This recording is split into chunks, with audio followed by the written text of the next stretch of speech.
Hi everybody, and welcome back to Lost Genre Reddit Stories. This post is from the subreddit Relationship Advice, and it's by user Deleted. I, 22 female, called CPS on an old friend, 21 female, after I visited her for the first time since we've had kids. More information in post. First off, to start, friend's name Rachel, 21 female. Her boyfriend's name Larry, 35 male. Her kids, William, 2 male, and Atticus, 5 months, male. Rachel was one of my best friends during high school. She was fun, adventurous, but she was a bitch. A really huge bitch to everyone she meets. She always thought it was cute and funny, but she never had very many friends and she always wondered why.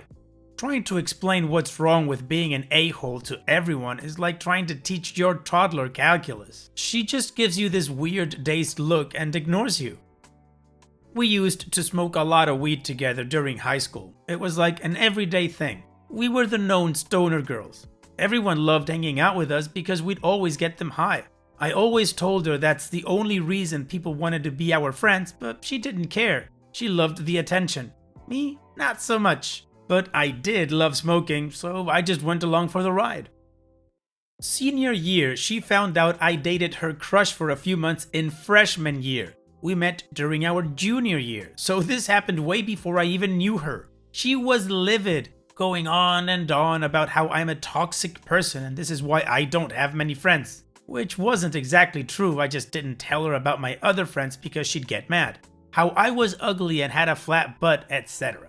And I pretty much told her to F off and leave me alone. She dropped out of high school soon after and I haven't talked to her since, until a few months ago. I got pregnant when I was 20, had my daughter when I was 21. Anyway, she recently, a few months ago, unblocked and added me again on Facebook, and through that I've learned she's had 2 babies, both boys, dating some guy who illegally does tattoos, her words, and they have their own place. I was really happy for her. So she invited us over, my daughter, my fiance and I, and we went over, bringing some dessert because we were expecting a dinner. I really don't know why we thought that, to be honest. Anyway, her house is really nice. There's only one problem. It's effing filthy. It stunk like dog crap. There was a mountain of dishes in the sink, old alcohol bottles lying on the counters, old yogurt cups everywhere. Microwave food trays on top of each other by the pile of dishes, a mountain of used Pampers in one corner, and it was just gross. She has her kitchen and living room divided by a bunch of baby gates, and the TV, which is the monitor for the computer, is sitting on a table which is littered with junk in the kitchen. They have 2 lazy boy recliners in the kitchen, and that's pretty much where they stay all day long, according to her. Did I forget to mention the weed? There was weed everywhere, blunt roaches everywhere, blunt tobacco on the floors, on the tables, in the yogurt cups, just everywhere. Larry proudly announced that all they do is smoke blunt and dabs all day long, which I've come to find out through Googling is a concentrated wax form of THC that you have to heat up and smoke. The living room was converted into a giant playpen. It was clean. There were toys and other things for the kids to play with, so I set my daughter down and let her play. Rachel and Larry saw the dessert, grabbed 2 forks, and started eating it out of the pan. I tried to catch up, but I was so distracted. She was on the computer from the time I got there to the time I left, 1 hour at most. And whenever her baby cried, she'd go, "Ugh, these effing kids are making me lose my mind. All I do all day is watch them. I just want a break." A break from what? Sitting on your ass?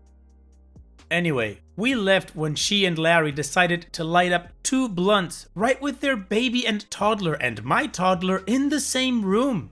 Rachel even grabbed this little pen thing and started smoking dabs out of it and tried passing it to me. Mind you, I haven't smoked since I've gotten pregnant, and Rachel knows that because I've specifically told her. She said she's gonna change that.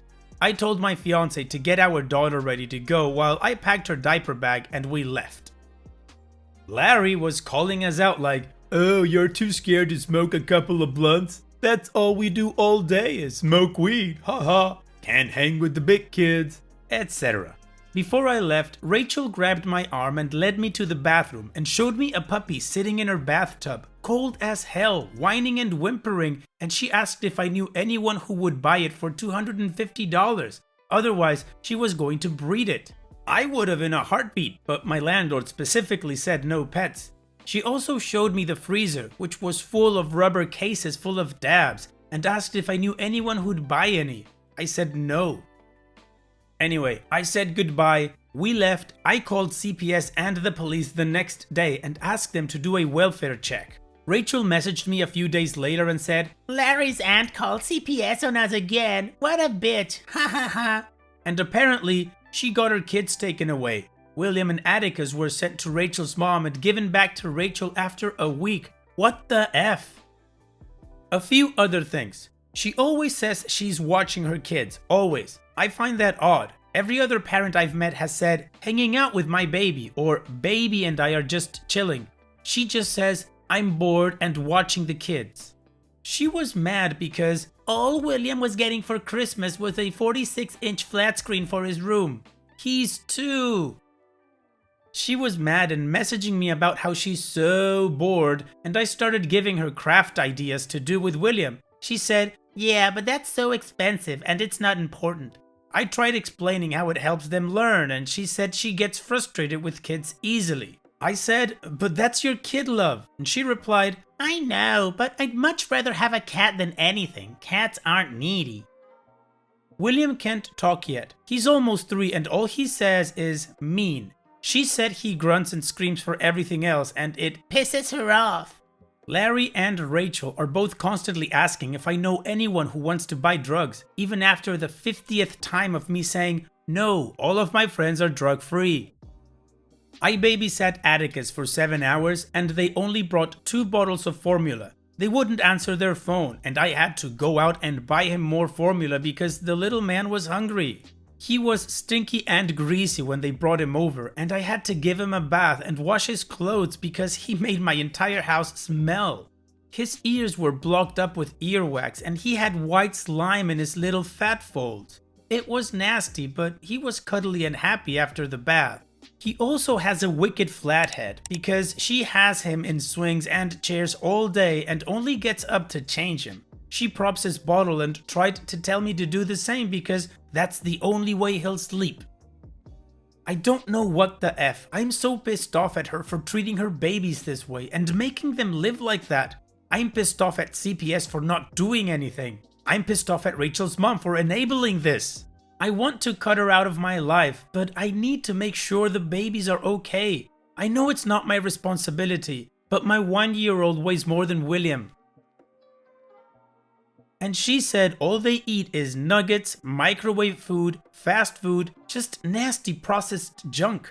They need better care. I don't know what the F to do. I know I shouldn't care, but maybe some words of advice or encouragement, or even "you did your best," would make me feel better. I don't know. Wow, OP, everything you described was horrible. I was just as angry as you for how they treat their children. This is disgusting. And I'm sorry, but I honestly don't know what to say. I mean, you already called CPS and the police, and you can only do that so much. I don't understand why they wouldn't do anything to help those kids. I'm honestly at a loss, because CPS and the cops seemed to me to be the best thing to do. What about you guys? What would you do, or what would you tell OP that she can do? Let me know in the comment section, and now let's move on to the community comments to see what they said. You Know You're Crazy says, "Keep calling CPS. Keep this effed up family on their radar. Also, call animal control about that dog. That's abuse and that dog should be taken out of there too. Those poor kids. You can also call the cops and let them know there is weed all over the house. Keep trying. It will end your friendship, but who cares? Those kids are the priority. You are a good person for caring and trying to help." I do have screenshots of her bragging about her 100% pure homegrown from Oregon. Also about her complaining about her kids. When I had first called the police, the officer I was talking to went, "Oh yep, I know who you're talking about. We'll see what we can do again." I didn't even have to provide an address, just hearing Larry's name was enough. I really don't consider her a friend anymore. I was just using that title to keep the story simple. I don't care about her friendship if she hasn't changed since high school. Han Kan says, you can continue to report them, possibly to the police or a lawyer. Maybe use your texts from her as proof of any kind of drug use. You need some kind of arsenal to prove that they are both unfit parents. I really hope you don't consider this woman your friend anymore. This sounds like an incredibly dramatic situation that once you do your part, you need to completely block her from your life. This woman does not seem stable and comes across as very immature. It's sweet that you care and you don't have to be her friend. Do what you can, but be prepared that it won't be an easy process and might be dealing with this woman and her family for a while. I Do Mudu too says, CPS did do something, obviously because she knows someone called on her. You don't know what else CPS did, she won't tell you. There are laws and other things that CPS needs to follow. If you have any questions about CPS, please let me know. I've worked for CPS for 10 years. You did the right thing. I would contact CPS and let them know that you are available as a potential resource, and then do what you need to do for your family. And Dopey replied, according to Rachel, this happens a lot. She says CPS is a joke because all they do is get sent to her mom's house and she gets a week-long break. The officer I spoke to immediately knew who I was talking about as soon as I said their names. Alright, well, definitely better than anything I said, so hopefully OP keeps reporting them to CPS and eventually something will happen. Anyways, let's continue with the update to see what happened after this. Well, I didn't expect so many responses. Many of them contained really good advice. Others wanted to make me feel like they were going to send a hit on me, and some even wanted me to pose as her friend and take pictures of her home. I thought long and hard about it. What really hit me was the comments about her possible mental illness and/or depression. That's what made me think. So, since my fiance had the day off, I talked to him about my plan and he was all for it. He stayed home with our daughter while I called up Rachel and told her we needed to talk. When I arrived, I could tell she was worried. I left my phone out in the car too. I don't know why, I just felt like it'd be the best option. Anyway, we went inside and I asked Larry to shut off his video game and turn on some cartoons for the kids so we could talk. I'm not comfortable in complete silence, lol. He did exactly as I asked, brought out pop for all three of us, and we sat in the kitchen. I started out by telling them that they have so much potential to be amazing parents, but I'm worried about the way they're currently raising their babies, and while I'm here to judge them right now, be happy it's just me and not another police officer. I also told them I'm here to help them come up with a solution that will work. Rachel immediately started crying and telling me how she's been feeling worthless and crappy ever since she had William. She said it was never supposed to last this long, and Larry wasn't good at helping her when she gets in her sad and zombie stage. She went on and on about how Larry is basically a man-child and she has to care for all of them. To her, it seems like she never has extra time for herself, and it really gets her upset.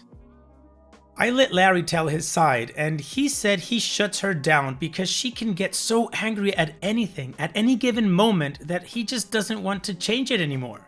He said he thought she was doing an amazing job with their babies and didn't think he'd have to intervene. They tried to argue at this point, but I quickly interrupted and said, I'm happy you're both finally hearing each other's side, but this isn't the time to argue.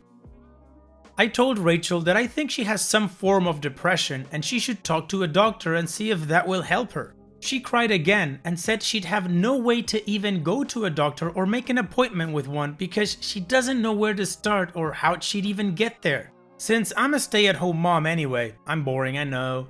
I told her I'd be able to drive her to town and take care of her babies while she gets herself taken care of. The only problem we have with that right now is finding a doctor with who she is comfortable. I don't know how to go about that, so I told her I'm going to call my old doctor today and see if he has any recommendations. While I didn't want to rush things, I went on about the state of their home. I started out by saying, again, that their home is so gorgeous and it has tons of potential, but right now it's filthy and it needs to be cleaned to provide safe air and a safe environment for everyone in the home. I told them how I know it seems like it's a daunting task that they don't even want to think about right now, but instead to break the cleaning it up into smaller groups and break those groups up even smaller and clean bit by bit. I helped them make a checklist and they were so embarrassed by it. It was hard for me to be cool about it because even I knew it was going to be a lot of work. At this point, I was there for about an hour and a half. It didn't seem like a long time at all. Next, I brought up the weed situation. I told them while I don't think weed is bad, it is bad when it's smoked around children and babies. I brought up a giant list of reasons and what it can do to them. I told them that I'm not advocating against weed, just the fact that it's being smoked around babies. If they want to smoke, they should wait until both babies are either sleeping or content and head outside for a few minutes. Larry was all up for it, but Rachel was worried about William and if he might freak out when she smokes. She also has become very addicted to it and said it helps her when she's mad. I told her to slow down a lot, but only go out for a minute to take a few quick tokes of whatever she has and go back in right after. I told her to trust in herself and she'll be able to slow down. I brought up all the drugs they have in their freezer and told them the risk it has if they were to ever get caught or even worse, robbed because of it. Again, I mentioned how they were putting those babies in danger and it's not about them anymore, it's about their kids. Larry seemed relieved when I was done and wanted to go back to his video games, but I wouldn't let him. I looked him right in the eye and told him he needs to give that puppy up. I told him he's abusing that puppy. Rachel immediately cut in and tried to argue, but I wouldn't have any of it. I simply offered $50 for the puppy, otherwise I'd have to contact animal control and tell them the situation, and Rachel agreed that could lead to worse problems than they already have. Larry took the money, I got the puppy, and I'm pretty sure I have someone set up who wants him for free. Just hope my landlord doesn't find out. Tongue out face? Larry didn't want me around anymore, like at all. You could tell he was trying to cool off his anger, but Rachel said I could help keep her on track. So he finally agreed to my plan and even offered to shake my hand. I was surprised. It actually went far better than I had ever hoped. Way better. So thanks to the ones who mentioned depression and mental health. It really helped me. It will probably help Rachel and Larry. I really hope they stop smoking around those babies, but I really can't know for sure. I will be going around more often and helping Rachel get into a routine of cleaning and taking time out to care for herself too. Wish me luck, smiley face. Well, OP, I believe your heart is in the right place, but I'm not sure if you are doing the right thing. What you've done so far is really cool and really nice of you to actually try to get them to change their routine a little bit, but they need a lot more help than what you can give. At least that's my impression. Now, unfortunately, since it is a deleted account, there was no way for me to follow up on any kind of thing that happened after this, so I apologize to you guys for that. So at this point, I'm going to try to be as hopeful as possible, even though I'm not so sure this is gonna work out. But let's say that it did. OP, thank you for sharing. And it's that time that we've reached the end of the video. I hope you enjoyed today's stories. I really did enjoy reading them to you. So if you did, then don't be shy and go ahead and give the video a like. And don't forget to subscribe or even share this video with people that you might think will enjoy my storytelling. Also, if you have the time, go down to the video description and check out all the links I have for you, from our Discord community to my channel merch. And finally, I'd like to say thank you for watching. It really means a lot to me that you enjoy my videos. And having said all that, I'll see you guys in the next video.